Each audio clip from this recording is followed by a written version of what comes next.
నా వందాలండి. మరి నేను చెప్పబోయే సాక్ష్యం ఏంటంటే, మరి నా నా ఈ జర్నీ లాస్ట్ 3-4 ఇయర్స్ జర్నీ ఎలా జరిగింది, ఏమేమి ప్రాబ్లమ్స్ నేను ఫేస్ చేశాను, అసలు ఏమేమైంది అనేది నేను ఒకసారి చెప్పుకుందాం అనుకున్నానండి.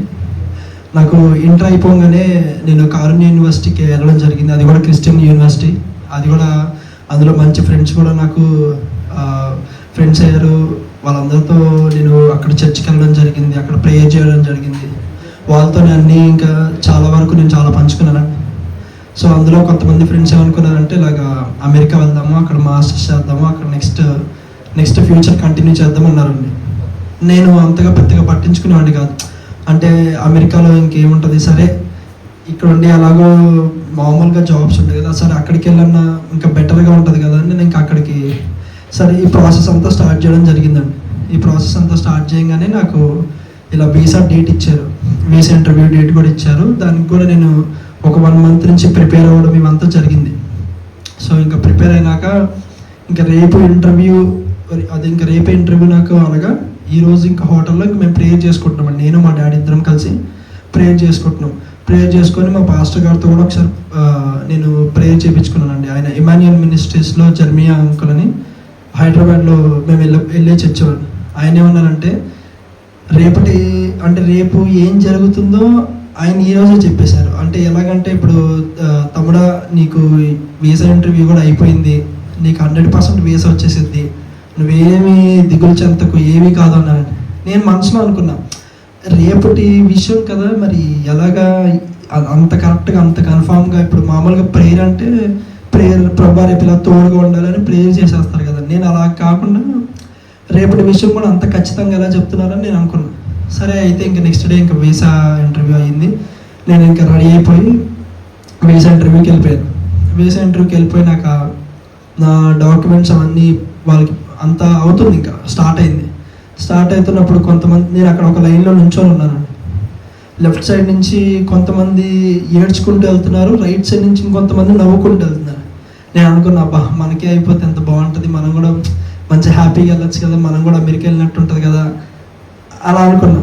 సరే లోపలికి వెళ్ళిపోతే నా ముందే జస్ట్ ఒక అమ్మాయి ఏడుస్తుంది, ప్లీజ్ నన్ను ఎలాగన్నా తీసుకోండి, ఆమె రిక్వెస్ట్ చేస్తుంది అనమాట, ప్లీజ్ ప్లీజ్ ప్లీజ్ అని. ఇంక సెక్యూరిటీ గార్డ్స్ వచ్చారు, ఇంకొచ్చి ఇంకా లేదు నువ్వు వెళ్ళిపోవాలి అని ఆమె తీసుకెళ్ళిపోయారు. నేను ఇంకా ఫిక్స్ అయిపోయా, 100% మనకు కూడా రాదు, ఇంత స్ట్రిక్ట్గా ఉందేమో, వాళ్ళు అడిగే క్వశ్చన్స్ ఎంత టఫ్గా ఉన్నాయేమో అని నాకు రాదు నేను అనుకున్నాను. సరే నాది సి లైన్. యాక్చువల్గా నా సి లైన్లో నా ముందు 3 ఉన్నారు, నేను 4th పర్సన్ని. నా ముందు 3 రిజెక్ట్ చేశారు. ఒకటే క్వశ్చన్ అడుగుతున్నారు, ఏ యూనివర్సిటీ ఏంటని అనగానే రిజెక్ట్ అంటున్నారు. ఇంక నేను ఇంకా అప్పుడు 100% ఫిక్స్ అయిపోయా, నాకు కూడా రిజెక్ట్ అయిపోయింది, నేను కూడా ఇంకా అయిపోయినట్టే అనుకున్నాను. నెక్స్ట్ నేనే అని నన్ను పిలవబోతుంటే ఏమైందంటే, ఇంకా నన్ను సి లైన్లో నుంచి డి లైన్లోకి నన్ను పిలిచారండి. అంటే నెక్స్ట్ నేనే యాక్చువల్గా నేను ఇలాగ వెళ్ళబోతున్నా, ఆ పక్కన నువ్వు అక్కడ కాదు నువ్వు ఇక్కడికి రా అని చెప్పారు. సరే నేను ఇటు వెళ్ళగానే జస్ట్ సింపుల్ క్వశ్చన్స్ అడిగారు, మీ ఫాదర్ ఏంటి, మీ యూనివర్సిటీ ఏంటి అని చెప్తే నేను ఆ టెన్షన్లో, అంటే నేను నేర్చుకున్నాను ఆల్రెడీ, నేను ఆ టెన్షన్లో కూడా ఏం చేశానంటే ఒకదానికొకటి ఇంకా బాగా తడబడిపోయి అన్ని తప్పులు చెప్తున్నా. ఆ వీసా ఆఫీసర్ ఏమన్నారు, ఇంకా నువ్వేం తడబడక్కర్లేదు, నేను నీ వీసా యాక్సెప్ట్ చేస్తున్నాను, నువ్వేం టెన్షన్ పడగానే. ఇంకా నేను ఆవిడ వైపు చూసి నేను ఇంకా మనసులో అనుకున్నానండి, ప్రభా నీకే స్తోత్రం ప్రభా, నాకు ఇంకా మంచిగా నాకు వీసా వచ్చేసింది అనుకున్నాను. నేను అలాగే ఇంకా ఏడుస్తూ ఇంకా డాడీ దగ్గరికి వెళ్ళిపోయాను. డాడీని గట్టి పట్టుకొని, డాడీ వీసా అయిపోయింది డాడీ అని చెప్పగానే ఇంకా వాళ్ళు హ్యాపీగా ఫీల్ అయ్యి, ఎందుకంటే ప్రతి సంఘంలో నా గురించి చాలా ప్రార్థన చేశారండి. అందుకు నేను చాలా రుణపడి ఉంటానండి. సరే ఆ తర్వాత ఇంకా నెక్స్ట్ అమెరికాకి వెళ్ళాలి. సరే అమెరికాకి వచ్చేసాను. నాకు ఇక్కడ అమెరికాలో నాకు ఒక సీనియర్ తెలుసు, మా ఇంటి దగ్గరలో ఉంటారు. అంటే ఆయన ఒక్కడే తెలుసు అసలు నాకు. అక్కడ మా ఫ్యామిలీలో వాళ్ళు కానీ లేకపోతే నాకు సంబంధించిన ఫ్రెండ్స్ కానీ నా సర్కిల్ ఎవ్వరు లేరు. ఆయన జస్ట్ తెలుసు అంటే తెలుసు, ఇంకా ఆయన నమ్ముకొని వెళ్ళిపోవడం జరిగితే ఇంకా వెళ్ళిన సెకండ్ డేకి ఆయన ఏమన్నాడు, అరే ఇంక ఇంట్లో నుంచి నువ్వు మనీ ఏం అడగ మాకు, ఏదన్నా ఇక్కడి నుంచి నువ్వు న్యూ లైఫ్ అనుకున్నాడు. నేను కూడా ఇంకా అదే అనుకున్నా, ఇంక ఇక్కడి నుంచి అన్నా మనం నా ఓన్ ఇప్పుడు ఎలాగంటే నా కాళ్ళ మీద నేను నించుంది, ఇక్కడి నుంచి ఏదన్నా కానీ మన సొంతగా ఇలాగా కష్టపడదాం అని నేను అనుకున్నా. సరే అయితే ఏమైంది, ఆయన పార్ట్ టైం ఒకటి వర్క్ ఎతికి పెట్టాడు. వాళ్ళ పార్ట్ టైమే. వాళ్ళు ఏం చేసేవాళ్ళు అంటే అది నైట్ షిఫ్ట్స్ అనమాట. ఒక రిసెప్షనిస్ట్గా అంటే వచ్చిన వాళ్ళందరికీ రూమ్స్ అన్నీ ఇవ్వాలి. వాళ్ళు ఏం చేశారు, నన్ను అక్కడ నైట్ షిఫ్ట్ కదా, అంటే వాళ్ళు పడుకోవచ్చు. సో వాళ్ళు పడుకొని నేను అప్పుడు వెళ్ళాను కాబట్టి మనకి ఇప్పుడు మార్నింగ్ కాబట్టి వాళ్ళకి నైట్. సో నాకు నిద్ర వచ్చేది కాదు కాబట్టి నేను ఇంకా అలా అక్కడే రిసెప్షనిస్ట్ దగ్గర ఉన్నాను. అలా ఒక 1 వీక్ అయిపోయింది. వాళ్ళేమో నైట్ అంతా పడుకునేవాళ్ళు, నేను ఇంకా అక్కడే ఉండేవాడిని. అక్కడే ఉండి ఇంకా 1 వీక్ అయిపోయింది. అన్నా మరి ఇలాగా నేను అక్కడ వర్క్ చేశాను కదా, మరి దానికి పేమెంట్ ఇస్తా అన్నారు కదా అని అంటే, ఏం మనీరా, ఏం లేదు, అది జస్ట్ ప్రాక్టీస్ మాత్రమే, అలాంటిది ఏమీ లేదు అన్నారు. అదేంటన్నా మీరు అలా మాట్లాడుతున్నారు ఏంటంటే, ఉండు లేకపోతే వెళ్ళిపో అన్నారు. అప్పుడే వచ్చిన 8 డేస్కి ఇంకా వీళ్ళతో ఎందుకులే, సరేలే ఓకే పర్లేదులే అన్న, సరే ఇంక వదిలేసేలే అన్నా అని అన్న. వదిలేసన్నా సరే అట్లీస్ట్ కాలేజ్ కన్నా వెళ్ళి మనం కాలేజ్లో పార్ట్ టైం ఎత్తుకుందాం అని మొత్తం ఒక 5 కిలోమీటర్స్ ఉండిద్దండి. ఆ 5 కిలోమీటర్స్ అంతా ఎతికితే ఎక్కడా కానీ లేదు. ఒకవేళ అడిగినా కానీ నేమ్స్ రాపించుకునేవాళ్ళు. నేను ఒకసారి బుక్ చూసా, ఒక్క పొజిషన్కి వాళ్ళు 400 పీపుల్ అప్లై చేస్తున్నారు. ఇంతమందిలో నాకు అసలు వచ్చిద్దా, అసలు నాకు రాదు, ఎలాగా ఏంటని టెన్షన్ పడుతూ ఇంక సరే ఏదైతే అదని అప్లై చేసేసాను. నైట్ అప్లై చేసుకొని పడుకున్నా. దేవుడా ప్రభా, నా దగ్గర స్వెటర్ కూడా ఉండేది కాదు అప్పుడు. అయితే ఇంకా ఏం చేసేవాడిని, ఇంకా అలాగనే ఇంకా మా మమ్మీకి కాల్ చేసి, మా మమ్మీకి అర్థమైపోయింది నేను బాధపడుతున్నాను. మా మమ్మీ నేను ఒకవేళ సడన్గా అప్పుడు కొంచెం నేను ఏడ్చినా ఇటు వీళ్ళు ఫీల్ అయిపోతారు. ఇంకా నేను ఇంకా అలాగా ఆ బాధను అలా తట్టుకొని ఇంకా అలానే టార్చ్ లైట్ వేసుకొని ఇంకా అలా పడుకుంపేవాడిని. ప్రేయర్ చేసుకుంటూ ఇంకా అలా నిద్ర పట్టేసేది. ఇంక పడుకున్నాను. పొద్దున్న చెప్స్ వాళ్ళందరికన్నా నేను ముందు లెగిసి నేను స్నానం చేసి రెడీగా ఉండేవాడిని. ఇక్కడ నుంచి మా రెస్టారెంట్కి ఒక 1 కిలోమీటర్ దూరం ఉండేది. సో వాళ్ళకన్నా నేను ఎప్పుడన్నా ఒక 5 మినిట్స్ 10 మినిట్స్ లేట్ చేశాను అనుకోండి, వాళ్ళు వెళ్ళిపోయేవాళ్ళు కార్ వేసుకొని. నేను అలా వెనకాల పరిగెట్టుకొని వెళ్ళేవాడిని. అసలు వాళ్ళు అందరూ వినేవాళ్ళు కూడా కాదు నా మాట, నువ్వు చెప్పేది ఏంటన్నట్టు. ఇంకా అక్కడ కూడా సేమ్ ఇలానే అవుతుందంటే, కొన్నాళ్ళకి ఏమైందంటే, ప్రభా నాకు ఇలా కాదు, నా లైఫ్ ఇలా ఉండకూడదు, నేను ప్రశాంతంగా నేను జాబ్ చేసుకొని లేకపోతే ఇంటర్న్షిప్ అన్న ఏదైనా చేసుకొని మండే టు ఫ్రైడేలో చేసుకొని సాటర్డే సండే ప్రశాంతంగా నేను చర్చికి వెళ్ళాలి ప్రభా. నాకు ఇదంతా నాకు చాలా నేను తట్టుకోలేకపోతున్నాను ఇవ్వండి. ఎందుకంటే నాకు చాలా ఎందుకంటే బాగా బర్డన్ అయిపోయింది. ఎందుకంటే ఒక పక్కన అసైన్మెంట్స్ అని, లేకపోతే ఇంకో పక్కన ఈ వర్క్లని, వాళ్ళు ఏంటంటే టైం టు టైం రావాలి. సండే అయినా రావాలి, సాటర్డే అయినా రావాలి, ఏదైనా రావాలి. ఇదంతా కాదు ప్రభా, నాకు ఏదన్నా చూడు, నేను ఏదన్నా అని అనుకున్నానండి. ఇంకా అలాగే అది ఒక 1 ఇయర్ గడిచిందండి. ఆ తర్వాత నేను ఇంకా ఆ రెస్టారెంట్లో నా వల్ల కాదు. ఎందుకంటే 10 మందితో చేయాల్సిన వర్క్ నా ఒక్కడితో చేయించేసేవాడు. ఎందుకంటే మరి వేరే ఇంకో 2-3 పెట్టుకుంటే మళ్ళీ వాళ్ళకే శాలరీ ఇవ్వాలి కదా. సో ఆయన నా ఒక్కడితో చేయించేసి ఇంకా ఆయన కూడా ఇంకా రకరకాలుగా ఇంకా అక్కడి నుంచి నేను మానేసి నేను కష్టం అలా నేను ఇంట్లో అడగకూడదని నేను ఫిక్స్ అయ్యా. ఏం చేయాలి అదే టెన్షన్ నాకు. ఇంకా ఏం చేయాలి అనుకున్నప్పుడు నేను ఇంకా మా ఓనర్కి రిక్వెస్ట్ చేసి, సార్ ఇలాగా నాకు జాబ్ వచ్చింది సార్, మరి ఇంటర్న్షిప్ స్టార్ట్ అవుతుంది, ఎవ్రీడే రాలేను కానీ నేను ఈవినింగ్ 5 నుంచి 11 వరకు నేను రాగలుగుతాను అని అనేవాడిని. ఆయన పాపం ఒక 1 డే టైం తీసుకొని, మరి ఆయనకి ఏమైంది, నేను ఎప్పుడు నన్ను తిట్టే ఆయన, సరే ఓకే జాబ్ వచ్చింది అంటున్నావు కదా, సరే ఓకేలే 5 to 10 రా, 5 to 10 or 11 అంతవరకు రాను, సరే ఓకే. నేను ఇంకేం చేసామండి, ఎవ్రీడే మార్నింగ్ 7 or 8 కల్లా లేచి ప్రేయర్ చేసుకొని రెడీ అయిపోయి వెంటనే ఇంకా నేను 9 o'clockకి ఆఫీస్లో ఉండాలి. 9 o'clock ఆఫీస్ ఉండి 5 o'clockకి ఆఫీస్ అయిపోయింది. నేను మా మేనేజర్ దగ్గర పర్మిషన్ తీసుకొని 4:30కి అన్న నేను మరి కొంచెం ఎర్లీగా వెళ్ళాలి, నాకు వర్క్ ఉండిద్ది అని చెప్పాను. ఆయన కూడా కొంచెం పర్మిషన్ ఇస్తే 4:30కి అక్కడ స్టార్ట్ అయితే నేను 5 కల్లా పార్ట్ టైంకి వచ్చేసేవాడిని. మళ్ళీ 5 నుంచి నైట్ 11 వరకు ఆఫీస్లోనేమో ఈ వర్క్ ప్రెషర్ ఇదంతా ఉండేది, చాలా ప్రెషర్ ఉండేది. అది చెయ్యి ఇప్పుడు వేరే వాళ్ళు ఎవరు చేయకపోయినా మా మీద తోసేసేవాళ్ళు అదంతా, నువ్వు చెయ్యాలి, నువ్వే చేయాలి, మరి ఇప్పుడు నువ్వు పికప్ అయితేనే నీకు రేపు నెక్స్ట్ శాలరీ అంటారు, లేకపోతే దాని తర్వాత నీకు ఫుల్ టైం చేయాలన్నా ఫుల్ శాలరీ రావాలన్నా ఇలా చెప్పేవాళ్ళు. వాళ్ళు అలా చెప్పడంతో నేనేం చేసేవాడిని, సరే చెయ్యాలి అని అది చేసేవాడిని. అదంతా అదంతా బాగా ప్రెషర్డ్గా ఉండి పార్ట్ టైంకి వెళ్ళేవాడిని. పార్ట్ టైంకి వెళ్ళి అక్కడన్నా రిలాక్స్ అవ్వచ్చేమో అని అనుకుంటే అక్కడ వాళ్ళు ఒక్కొక్కరు వచ్చి నాకు టవల్ లేదు, నాకు నా రూమ్లో సోప్ లేదు, ఒకడేమో కాల్ చేస్తారు. ఇంకా ఎందుకంటే ఒక్కడనే ఉండాలి. దగ్గర 80 రూమ్స్ ఉంటాయండి. నేను ఒక్కడిని 80 రూమ్స్కి ఏవేవి కావాలి ఈ అన్నీ నేను చూసుకోవాలి. ఓ పక్క నుంచి మా ఓనర్ కాల్ చేసేవాడు, ఏం చేస్తున్నావు అది ఇది అని. అలాగా 10:30, 11 అయిపోయింది ఇంటికి వెళ్ళేసరికి. మళ్ళీ నెక్స్ట్ డేకి నేను వంట ప్రిపేర్ చేసుకోవాలి.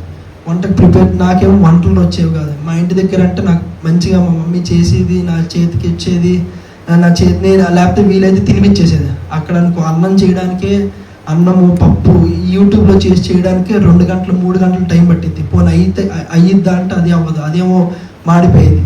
ఇలా అసలు ఇంకా రకరకాలుగా ఒకటి కాదు ఇంకా రకరకాలుగా ఇలాగా ఫేస్ చేసుకుంటూ వచ్చానండి. లాస్ట్ 5 months నుంచి ఇదే అవుతుంది. ప్రభా ఇలా కాదు ప్రభా, నాకు ఏంటి దీని సొల్యూషన్ నేను ఎప్పటి నుంచి అడుగుతున్నా. నాకు ఒక ఫుల్ శాలరీ అంటే ఫుల్ టైం రోల్ వచ్చేస్తే నాకు ప్రశాంతంగా ఉంటుంది. ఈ పార్ట్ టైంలని, ఈ వంటకని ఇవన్నీ పోతాయి కదా.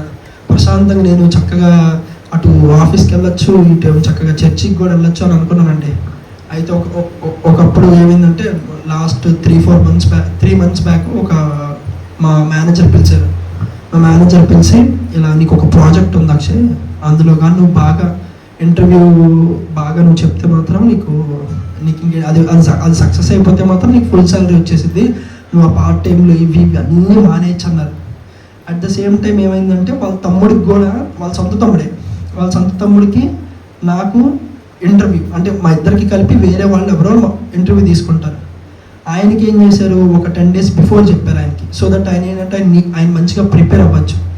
నాకేం చేశారు, 2 days బ్యాక్ చెప్పారు. నేను అడిగా, అన్న మరి 2 days, నాకు అసలు 2 days అంటే సరిపోదు, నేను ఇప్పుడిప్పుడే కొత్త కదా, నేను ఇప్పుడిప్పుడే నేర్చుకుంటున్నా, మరి అన్నకైతే ఫుల్ ఎక్స్పీరియన్స్ కూడా ఉంది, నాకు ఎక్స్పీరియన్స్ కూడా లేదు కదా అంటే, మరి ఏదో ట్రై చేయి, అవ్వకపోతే తర్వాత నువ్వు జనవరిలోనో ఫిబ్రవరిలో చూసుకోవచ్చులే అన్నారు.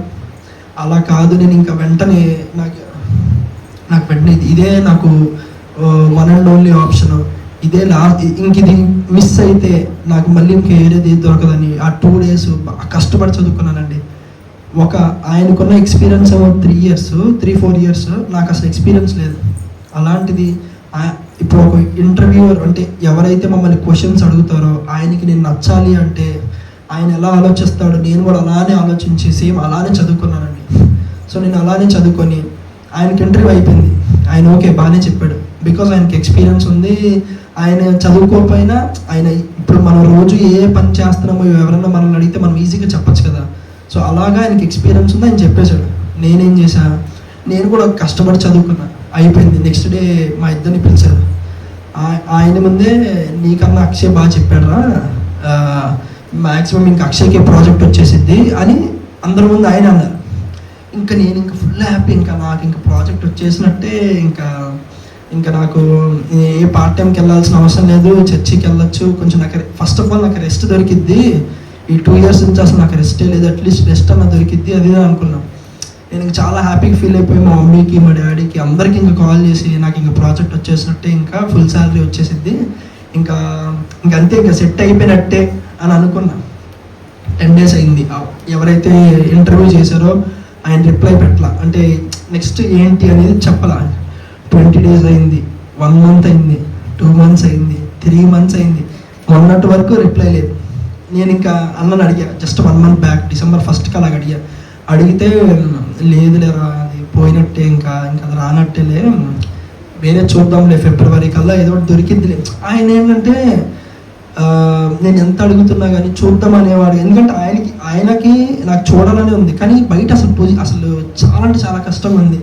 సొంత వాళ్ళకి వాళ్ళ రిఫరెన్స్ పెట్టినా కానీ రావట్లేదు, అంత కష్టంగా ఉంది. ఇంకా నేను నేను చాలా డౌన్ అయిపోయా. ఇంకా నేను మా మమ్మీ వాళ్ళకి వీళ్ళకి కాల్ చేసి, ఇంకా వాళ్ళు కూడా నా గురించి బాగా ప్రేయర్ చేశారండి. ముఖ్యంగా మా మమ్మీ కానీ మా డాడీ కానీ వాళ్ళు చాలా నా గురించి చిన్నప్పటి నుంచి ఆశలు పెట్టుకున్నారు. ఈ US రావడం కూడా మా డాడీ డ్రీమ్ అండి. సో ఎలాగన్నా నేను అవన్నీ మైండ్లో నాకు అవే తిరిగేవి ఎప్పుడు, నేను ఎలాగన్నా సెటిల్ అయితే ఇంకా అంతకన్నా వాళ్ళకి బిగ్గెస్ట్ గిఫ్ట్ నేను ఇంకేది ఇవ్వలేను. వాళ్ళు ఇంక అంతకన్నా హ్యాపీగా ఉండలేరు అనుకున్నా. సరే ఇంక నేను ప్రేయర్ చేసుకుంటున్నా, సరే ఏదైతే అది అనుకున్నా. జస్ట్ మొన్న వచ్చే 10 days బ్యాక్ ఇంకో ఇంటర్వ్యూ అయిందండి. ఆ ఇంటర్వ్యూ ఏమైందంటే అది ఒకటే క్వశ్చన్ అడిగారు, నువ్వు చేయగలుగుతావా. ఆయన వర్క్ గురించి కూడా ఏం అడగలేదు, నువ్వు చేయగలుగుతావా అంటే నేను చేస్తాను అన్నా. అలా ఆ ఒక్క మాట నేను చెప్పాను, నేను చాలా కాన్ఫిడెంట్గా చెప్పాను నేను చేస్తానని. నాకు నెక్స్ట్ డేకి నాకు మెయిల్ వచ్చిందండి, మీరు ఇలా సెలెక్ట్ అయ్యారు, ప్రాజెక్ట్లోకి ఇలా సెలెక్ట్ అయ్యారు అని. నాకు ఇంకా నా కళ్ళంట నీళ్ళు వచ్చేసినాడు. నేను చాలా హ్యాపీ ఫీల్ అయ్యాను ఒక్కసారి కదా రాగానే. నేను చాలా అంటే చాలా నేను ఆ రోజు అనుకున్నా, నాకు 2 years నుంచి దేవుడు నా పక్కనే ఉన్నాడు, నేను గ్రహించుకోలేకపోయాను, నన్ను నడిపిస్తున్నాడు, నేను చూసుకోలేకపోయాను. నేను అప్పటి నుంచి చిన్నప్పటి నుంచి ఇంకా నేను దేవుళ్ళు ఉంటే ఈ పాటకల్ నాకు ఈ జాబ్ ఎప్పుడూ వచ్చేసేది. నాకు అంతెందుకు ఇండియాలోనే నాకు ఈ 50 lakhs 60 lakhs నాకు శాలరీ వచ్చేసేది అని నేను అప్పుడే అనుకున్నాను. నేను ఆ రోజే డిసైడ్ అయ్యానండి, నాకు ఆ జీవం ఇచ్చిన దేవుడికి నేను ఎంత రుణపడి ఉంటాను, నాకు ఆ జీవితం ఇచ్చిన మా తల్లిదండ్రులు కూడా నేను అంతే రుణపడి, నేను ఆ రోజే ఫిక్స్ అయిపోయానండి. నేను ఇంకా ఇలా అయ్యిందో లేదో నెక్స్ట్ డే నాకు ఫ్లైట్ ఇక్కడ ఇండియాకి రావడం జరిగిందండి. నా గురించి, నా ప్రాజెక్టు గురించి, నా ఈ ఇంటర్వ్యూ గురించి మీరందరూ ఎంత ప్రార్థన చేశారో నాకు తెలుసండి. మీ అందరికి పేరున నా వందనాలండి. ఇదే నా చిన్న సాక్ష్యం. అంటే దేవుడికి వందనాలు. నేను చెప్పే సాక్ష్యం నా రక్షణ సాక్ష్యం చిన్నగా చెప్తానండి. నేను నా గురించి ఇక్కడ కొంతమంది తెలుసు, నేను మరి ఎలా శ్రమలు పడ్డాను, దేవుడు నన్ను ఎలా పట్టుకున్నాడు, ఈరోజు ఈ స్థాయిలో ఉన్నామంటే ఇదంతా కూడా దేవుడు పెట్టిన భిక్ష అండి. ఒకప్పుడు నా బిడ్డలకి స్కూల్ ఫీజు కూడా కట్టుకునే స్తోమత మాకు లేదు. ఆ స్కూల్ ఫీజు నెలకి 200 రూపాయలు ఫీజు కట్టలేక కూడా మానిపించేసి వాళ్ళకి ఒక 1 year కూడా గ్యాప్ వచ్చేసింది. అటువంటి స్థాయిలో నుంచి ఇప్పుడు నా బిడ్డని అమెరికా వరకు తీసుకెళ్ళి గ్రాడ్యుయేషన్కి కూడా మమ్మల్ని దేవుడు నడిపించాడు. మొదటిగా నేను అనిరాలని, మా అమ్మగారు టీడీపీ లీడరు, కార్పొరేటర్గా చేశారు, దుర్గా టెంపుల్లో ట్రస్ట్ మెంబరు. నాకు 3 అన్నదమ్ములు, నేను ఒక్కదాన్ని ఆడపిల్లని. నేను మా అమ్మ ఉంటుండగా నాకేంటి అనే స్వభావంతో ఉండేదాన్ని. నాకు ఎవరు అవసరం లేదు, మా అమ్మ ఉంటే నాకు చాలు అని అనుకునేదాన్ని. మా అమ్మ కూడా నన్ను అల్లారు ముద్దుగా పెంచేటి గారిని మ్యారేజ్ చేసుకున్న తర్వాత మరి వాళ్ళు ప్రార్థనకి వెళ్ళేవాళ్ళు. నేనేంటంటే నా భక్తి మీద ప్రేమతో చర్చికి వెళ్ళేదాన్ని, కానీ దేవుడి మీద భక్తితో నేను వెళ్ళేదాన్ని కాదు. నేను అబ్బా ఎప్పుడైపోయింది ప్రార్థన అనుకొని ఇసుక్కుండేదాన్నండి నేను. మరి ఒకనప్పుడు మా అమ్మగారు క్యాన్సర్ వచ్చి చనిపోయారండి. మా అమ్మ క్యాన్సర్తో చనిపోయిన తర్వాత నా కష్టాలనేవి మొదలైనవి. ఇంకా నా భర్త వ్యాపారంలో లాస్ రావటం, ఆయన అప్పుల పాలైపోవటం, నా అన్నదమ్ములు ఎంతో అల్లారు ముద్దుగా పెంచిన అన్నదమ్ములు కూడా నన్ను ఇంటికి వెళ్తే కనీసం మంచినీళ్ళు కూడా ఇచ్చేవాళ్ళు కాదు. నేను అప్పటి వరకు ఎంతో ఆ అన్నదమ్ములను ప్రేమించి మా అమ్మ వీళ్ళే నా సర్వస్వం అనుకున్నాను నేను. ఏంటి వీళ్ళు ఎంత మూర్ఖంగా మాట్లాడుతున్నారని నేను నా సమస్యలు బాధల కన్నా వాళ్ళు అనే మాటలకు కుంగిపోయేదాన్ని నేను. అమ్మో నేను ఏంటి ఇలా నన్ను చూస్తున్నారు, ఇంత చులకనగా చూస్తున్నారు ఏంటని బెక్కి ఏడ్చేదాన్ని అండి. కానీ దేవుడి వైపు నేను ఏ రోజు చూడలేదు నేను. ఒకప్పుడు మరి నా భర్త యాక్సిడెంట్ కేసులోని ఇక్కడే గుడివాడలోని యాక్సిడెంట్ అయిందండి. యాక్సిడెంట్ అయిన తర్వాత ఆయన తీసుకెళ్ళి జైల్లో వేసేసారు. ఆ రోజు నేను నా భర్త కోసం ఎంత ఏడ్చి నా అన్నదమ్ముల దగ్గరికి, వాళ్ళ దగ్గరికి, ఏళ్ళ దగ్గరికి ప్రాధేయపడి వెళ్ళినా కూడా ఎవరు కూడా మమ్మల్ని ఆదరించలేదు. నా పిల్లలకు పట్టెడు అన్నం కూడా పెట్టలేదండి ఎవరు కూడాను. మరి నేను ఆ కేసులో నా భర్త జైల్లో ఉంటుండగా మరి ఇమానాలయ్య గారి దగ్గర మేమందరం కూడా చర్చికి అక్కడికి వెళ్ళేవాళ్ళం. మరి ఆయన ఎప్పుడు కూడా చెప్తూ ఉండేవాళ్ళు, అమ్మ చూడు మందిరంలో ఎంతోమంది స్త్రీలు ఎంతో భారం కలిగి ప్రార్థన చేస్తున్నారు, నువ్వు ప్రార్థన చెయ్యి, నువ్వు ప్రార్థన చేస్తే నీకు దేవుడు కార్యాలు చేస్తాడు, నువ్వు ఎందుకు ప్రార్థన చెయ్యవు అని చెప్పి అన్నా కూడా నేను పట్టించుకునేదాన్ని కాదండి. ఎంతసేపు మా అమ్మ ఉంటే బాగుండేది కదా, మా అమ్మ ఉంటే నాకు ఈ కష్టం వచ్చేది కాదు కదా, మా అమ్మ ఉంటే నాకు ఇప్పుడు నాకు అండగా నిలబడేది కదా అని ఎంతసేపు చనిపోయిన తల్లి వైపు చూశాను, కానీ జీవం కలిగిన దేవుడి వైపు నేను చూడలేకపోయాను. నేను ఒకసారి ఇలాగే ఏడ్చుకొని పడుకుంటుండగా దేవుడి స్వరం వినిపించింది నాకు. యెహోవాయందు నమ్మికుంచు, నీ భారం నాపై వేయమని చెప్పేసి నాకు దేవుడు స్వరం వినిపించిందండి. అయినా సరే కూడా నేను పట్టించుకోకుండా ఇంకా అలాగే బాధలు పడుతూ ఉండేదాన్ని, కానీ దేవుడి దగ్గరికి రాలేకపోయాను నేను. ఇక ఒకరోజు ఇంకా ఈ సమస్యలన్నీ ఏంటి, ఆఖరికి లాస్ట్కి ఏ స్టేజ్కి వచ్చామంటే ఇంట్లో తినడానికి అన్నం కూడా బియ్యం కూడా ఉండేవి కాదండి. కనీసం చిన్న పిల్లలు కదా అని పక్కన వాళ్ళు కూడా ఎవరు కూడా అయిన వాళ్ళు పక్కనున్నా కూడా నా బిడ్డను తీసుకెళ్ళి పట్టెడు అన్నం కూడా పెట్టలేదండి వాళ్ళు. వాళ్ళని చూసి నేను ఏడ్చేదాన్ని అండి. మరి వాళ్ళు వీళ్ళు తీసుకొచ్చి కనీసం బియ్యం ఇస్తుంటే వండి నా పిల్లలు పెడుతుంటే, మమ్మీ ఏంటి మమ్మీ రోజు ఈ కారం వేసి పెడుతున్నావు, ఇది అన్నం నేను తినలేకపోతున్నాను అని మా పిల్లలు అనేవాళ్ళండి. వాళ్ళని చూసి నేను ఏడవటం, నన్ను చూసి నా పిల్లలు ఏడవటం, అలాగా రోజు ఇంట్లో ఉన్న వస్తువులన్నీ అమ్ముకొని బియ్యం తెచ్చుకునేవాళ్ళం. అటువంటి స్థితిలోకి నేను వెళ్ళిపోయి ఒకరోజు ఈ బాధలు నేను తట్టుకోలేకపోతున్నానని సూసైడ్ చేసేసుకున్నాను నేను. మరి అదే టైంలోని మరి బాబాయి వచ్చి నన్ను తీసుకొని హాస్పిటల్లో కూడా జాయిన్ చేశారు. మరి అప్పుడు పాస్టర్ గారు కూర్చోబెట్టి నాతో చాలాసేపు మాట్లాడారు. నువ్వు కానీ ప్రార్థన నీకు కానీ దేవుడు కార్యం చేయకపోతే అప్పుడు నువ్వు నన్ను అడుగు అని చెప్పేసి మరి ఒకరోజు స్త్రీల కూటం జరుగుతుంటుంటే స్త్రీ గురించి చెప్పారనమాట. భర్త నిలబడాలన్నా పడిపోవాలన్నా ఒక స్త్రీనే కారణం, ఇల్లు కట్టుబడాలంటే స్త్రీనే నిలబడాలని చెప్పేసి ప్రార్థన వాక్యం చెప్తున్నారు. ఆ వాక్యం నన్ను తాకిందండి. తాకి నిజమే నేను ప్రార్థన చేస్తా, మరి దేవుడు నాకు ఈ కార్యం చేస్తారా లేదని చెప్పి ప్రేయర్ అంతా అయిపోయిన తర్వాత అయ్యగారు ఇంటికి వెళ్ళిపోయాను. లోపల గదిలోకి వెళ్ళిపోతుంటే ఆయన గది దగ్గర నిలబడి, అయ్యగారు నేను ప్రార్థన చేస్తానయ్యా, మరి నాకు కార్యం జరగాలంటే మరి నేను ఏం చెయ్యాలని మరి ఆ పాస్టర్ గారు నేను అడగడం జరిగింది. మరి ఆయన ఎంతసేపు కూడా మరి నా వైపు సరిగ్గా పట్టించుకోలేదండి. లోపలికి వెళ్ళిపోయారు. లోపలికి వెళ్ళిపోయినా సరే గంట సేపు ఆయన దర్వాజా దగ్గర నిలబడిపోయాను నేను.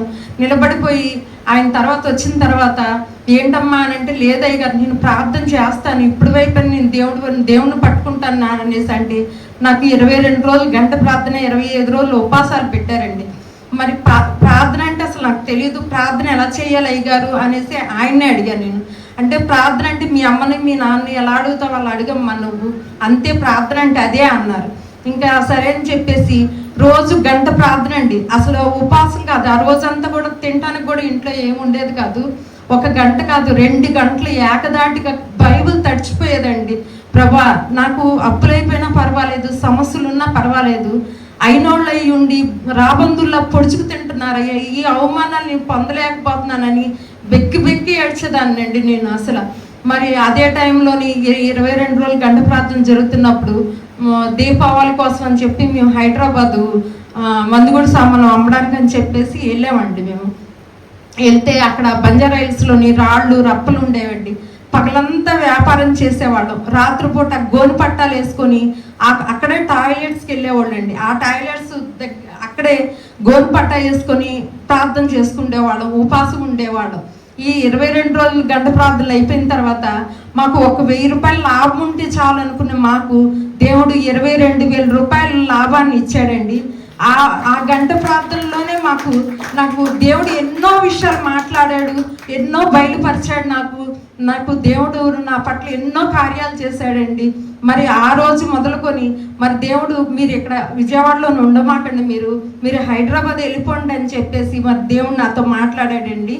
మాట్లాడిన తర్వాత ఫస్ట్ నా భర్త ఒక చిన్న ఉద్యోగం కోసం హైదరాబాద్ వెళ్ళిపోయారు. 3,000 రూపాయలు జీతం అండి ఆయనకి. చిన్న ఇల్లు తీసుకున్నారు. మరి మేము ఒకరోజు వెళ్ళానండి. నేను వెళ్ళిన తర్వాత అక్కడ పరుచుకోవడానికి సాఫ్ కూడా లేదు, న్యూస్ పేపర్లు వేసుకొని పడుకుండేవాళ్ళం మేము. పడుకుంటే ఇంకా ఏమండి మీరు ఇక్కడ, నేను విజయవాడలో వద్దు, నేను కూడా ఇక్కడికే వచ్చేస్తానని చెప్పేసి మరి నేను కూడా సామాన్లు అవన్నీ వేసుకొని హైదరాబాద్ వెళ్ళిపోయాను. నేను హైదరాబాద్ వెళ్ళిపోయిన తర్వాత ఆ 700 రూపాయలు ఇంటద్దులో ఉన్నామండి మేము. మరి నా పిల్లల్ని చిన్న గవర్నమెంట్ స్కూల్లోనే అక్కడ జాయిన్ చేశాను నేను. దేవుడు నాకు కరెక్ట్గా నీకు 6 నెలల్లో సమృద్ధి, 22 రోజులు గంట ప్రార్థన చేస్తున్నప్పుడు నీకు 6 నెలల్లో సమృద్ధి ఇస్తాను నేను అని దేవుడు నాతో మాట్లాడాడండి. అప్పటికి నేను 5 నెలలు అయిపోయింది హైదరాబాద్ వెళ్ళి. 6వ నెల ఇంకా వస్తుందనగా నా భర్త ఈ క్రాకర్స్ బిజినెస్లోనికి దేవుడే చూపించాడండి. ఆ పేరు కూడా ఆంధ్ర ఫైర్ వర్క్స్ అని దేవుడే చూపించాడు. ఏదంటూ మా సొంత ఆలోచనలు కానీ సొంత ఇది కానీ మాకు ఏం లేదండి, దేవుడే నడిపించాడు. మరి ఆంధ్ర ఫైర్ వర్క్స్ అనేసి ఆ ఫైర్ వర్క్స్లో బిజినెస్ చేయడం మొదలు పెట్టారండి. మరి ఆ రోజు కానించి ఈ రోజు వరకు నా భర్తని ఎక్కడైతే మేము గోను పట్టాలు వేసుకొని ప్రార్థన చేసామో అక్కడే ఎంతో సినిమా యాక్టర్లతోని రోసయ్య గారితో నా భర్తకి సన్మానం కూడా చేశారండి. దేవుడు ఆ స్థాయిలో మమ్మల్ని నిలవబెట్టాడు. ఈరోజు మొన్న మా అబ్బాయి గ్రాడ్యుయేషన్కి నేను అమెరికా వెళ్ళినప్పుడు ఆ గ్రాడ్యుయేషన్లో 1000 మందిలోని మా అబ్బాయి పేరు పెట్టి పిలుస్తుంటే ఏదో మా అబ్బాయి అమెరికా వెళ్ళాడు అని ఘనతకి నాకు కన్నీళ్ళు రాలేదండి. మేము ఏ పార్టీ వారం అసలు ఏ స్థాయి నుండి నా బిడ్డని ఈ స్థాయికి దేవుడు నిలబెట్టాడని నాకు ఎంతో ఆనంద బాష్పాలు వచ్చినాయండి. మరి ఈరోజు నా పిల్లలు ఈరోజు నిలవబెట్టారంటే అదంతా కూడా దేవుని చూపించిన కృప, దేవుని మీద మేము పెట్టిన భక్తి, మీరందరూ కూడా చేసిన ప్రార్థన వల్లే ఈరోజు 10 మందికి అన్నం పెట్టే స్థాయిలో దేవుడు మమ్మల్ని నిలబెట్టాడండి. దేవుడు నామానికే మహిమ కలిగిన గాక. ఆమేన్. స్తోత్రాలండి. మీ అందరికీ వందనాలండి. నా గురించి మీ అందరూ ప్రార్థన చేసినందుకు. 2 నెలల క్రితం ఒంట్లో బాగోలేదండి, జ్వరం వచ్చింది, కాళ్ళు చేతులు బాగా పట్టేసి అసలు నడవలేని స్థితిలో ఉన్నానండి. గోడలు పట్టుకొని మంచాలు పట్టుకొని నడిచానండి. అలాంటి స్థితిలో దేవుడు నన్ను ముట్టి స్వస్థపరిచారండి. నాకు దర్శనం వచ్చిందండి. సజీవమ్మ గారు సువర్ణ మా ఇంటికి వచ్చారండి. ఇంటికి వచ్చి ప్రార్థన చేశారు, నాకు స్వస్థత కలిగిందండి.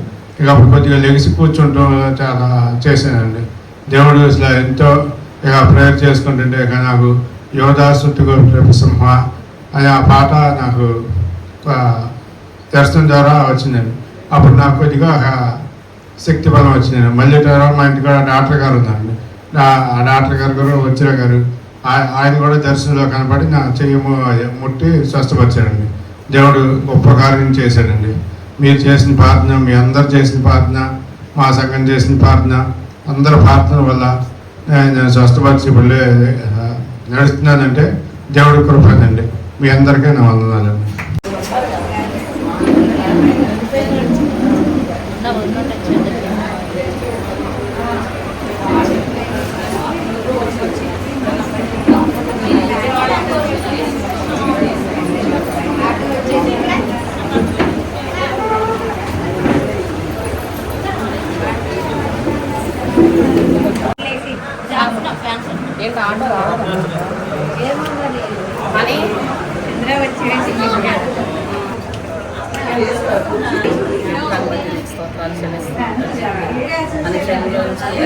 సన్నయి దినము పుట్టెను మన పాపాలు పరిహరింపను కన్య మరియమ్మ గర్భన పుట్టెను. ఇదిగో భయపడక వినుడి రావత మహా సంతోషకరమైన సువార్త. ఇదిగో happy birthday happy birthday to you. మా వాళ్ళు అవుతున్నారు ఏదో బర్త్డే అంట. To you Rica, happy birthday to you, many greetings to you, many greetings to. కంటే నువ్వు కూడా రాలేదు. Greetings to Rica. ఉన్నావు మాకు తోడుగా, ఉన్నావు మాకు నీడగా, నిన్న నేడు రేపు నిరతమున్నవాడు నీవేగా, నిన్న నేడు రేపు నిరతమున్నవాడు నీవేగా. సన్నదించుమో యేసయ్య నిన్నే, సన్నదించుమో యేసయ్య నిన్నే, సన్నదించుమో యేసయ్య నిన్నే. నేడు రేపు నిరతమున్నవాడు నీవేగా.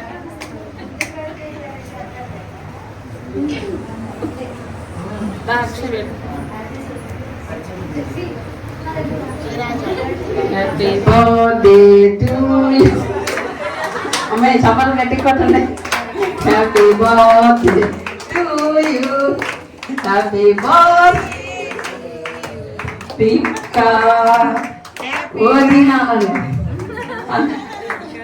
Happy birthday to you, may God bless to you, may God bless to you.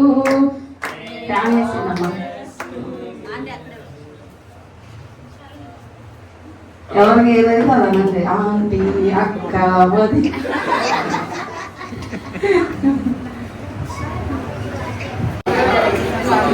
వెళ్ళిపోరా cake అని తెచ్చేయాలి అందరికి.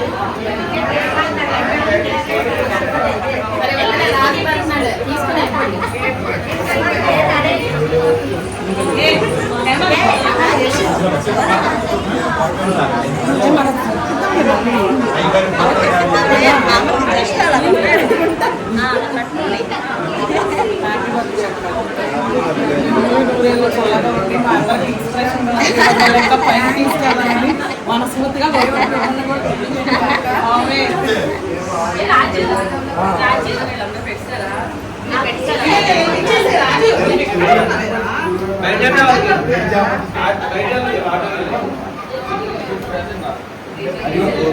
సార్